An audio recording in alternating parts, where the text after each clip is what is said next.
Good morning, good afternoon, good night. This is Corinne Woodward Wasson, and I am recording for the Phoenix Center for the Arts. This is for our one-day look at linear perspective, urban sketching, cityscape, all those good things. Basically, we're talking about buildings today. And I just recently wrote some things down for myself when I was making notes about this class, and we're going to just go over some linear perspective really quickly. And some of the things quickly. I wrote, do not draw too much, just draw enough. Draw quickly, keep your pen moving. Draw what you see, not what you think you see. Reality makes a great starting point. So if you were like me and you've kind of grown up not liking linear perspective, these are my fun little pieces that I've been doing for practice in pen and ink and watercolor.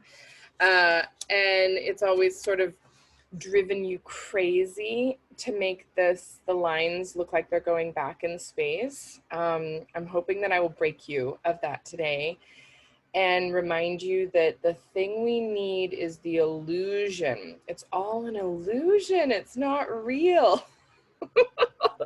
In order to draw these buildings, and that we don't want them to look 100% real. We want them to have the feeling of a place, of a day, and we just want the linear perspective to be the thing that helps them fit into the world, right? So let's talk about the basics of linear perspective, and then we're basically going to be doing this. We're going to be making this little guy bigger. This is a little 5x7 sketch of this green building in Portugal. And we're going to be doing a lot less ink drawing and a lot more watercolor drawing, but I want you to see the overall feeling of this because the linear perspective is short. We're not going to be making this like 1-point perspective depth with a ton of buildings going back. We're just going to focus in on one building and get it to go back just a little bit in both directions, right? We don't need it to be too much. We need it to be just enough that we believe it's a building. Okay, so here are the basics of linear perspective. You must have a horizon line. Let's see if during this time I can find a micron that works. Wouldn't that be great? That would be so good. Okay, so I'm gonna draw right there. That's my horizon line, and I'm gonna label it horizon line. This is where the sky and the ground appear to touch. We all know that they're always touching, but this is where they appear to touch.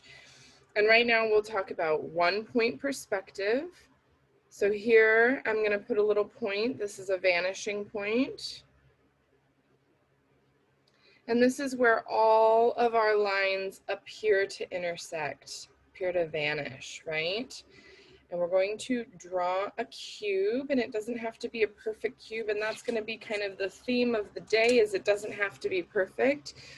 So we're just going to take our best cube here, draw a square that's half above the horizon and half below the horizon. And then we're just going to take the corners back to this vanishing point. And this is going to be our super simplified box. And this box is standing in for the idea of a building. And you can just take all 4 corners back. We're going to make this a transparent box. We're going to make it look like it's going back in space.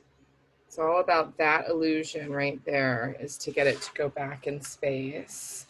And then let's come here and go, let's just cut it off here. That seems like a good idea, I think.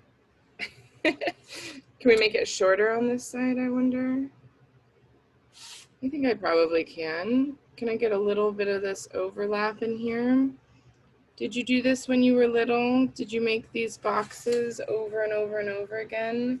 The illusion of a box going back in space. Let's make some lines here just to get this to kind of come forward so that you can see it. We can make it come this way too. Boom, boom, boom, boom, boom, boom, boom, boom, boom. Okay, there's our little box. Yes. All the lines that are above the horizon line go down to meet the vanishing point. All the lines that are below the horizon line go up to meet the vanishing point. If you are a cube that is up here in space, why would you be floating like this? Maybe you are an awning over a window and I can see the bottom of you. Look at that. Maybe I'm standing under a doorway looking all the way down a sidewalk, and I can see the undersides, not just of the awnings, but of the building structures, right?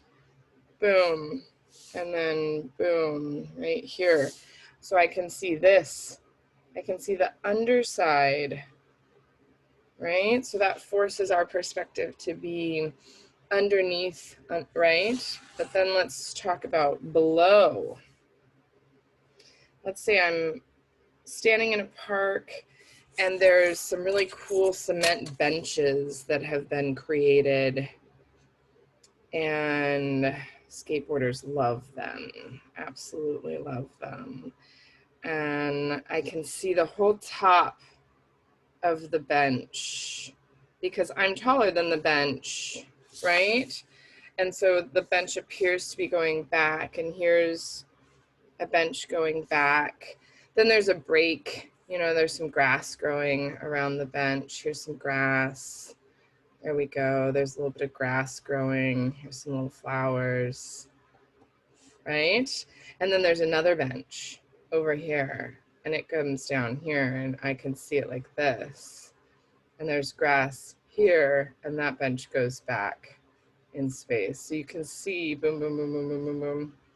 Here's all the grass through here. Yeah. And on this one, I can see all of this, right? I can see all the side and the top because I am taller than the bench itself, but it still looks like all of these lines are going back, going back, going back. This you can force, right? You can force 1 point perspective. You can imagine that you're standing in an alleyway and everything looks like it's receding back to one space. That's what happens in these Lisbon and Lagos images, where it looks like all the buildings are going back, right? Here's two little versions of this, where all the buildings are going back in space to this one vanishing point. This also happens if you're inside a room, right? So if I'm inside a room and I can see the walls and the ceiling coming back, you know, maybe there's a window back here on the back wall, and here's some curtains and things happening, right? I can see that 1 point perspective almost like an X. It isn't almost like an X, it is like an X. That's my vanishing point there. And so anytime you're in a box or you're kind of creating a visual box by narrowing your space, that's sort of what an alleyway is, or a skinny sidewalk, right? Is basically a box. You're making a box because the buildings become the sides of the box. So this is 1 point perspective, and hopefully you can go out and play with it, look at things that are repeating. You know, my favorite example is always lampposts going back. I think when we're growing up, we all learn about the beautiful, beautiful railroad that goes back in space like this. Boom, boom, boom, boom, boom, boom, boom, boom. I skipped one there. These actually get closer together as they go further apart, right? This is all going back in space as well. Or the illusion of it going back in space. It's all an illusion. Okay, that's what we need to focus on. So that's 1 point perspective, and we're going to talk about that today. And then we'll talk about 2 point perspective. So that'll be our next little adventure. All right, thank you.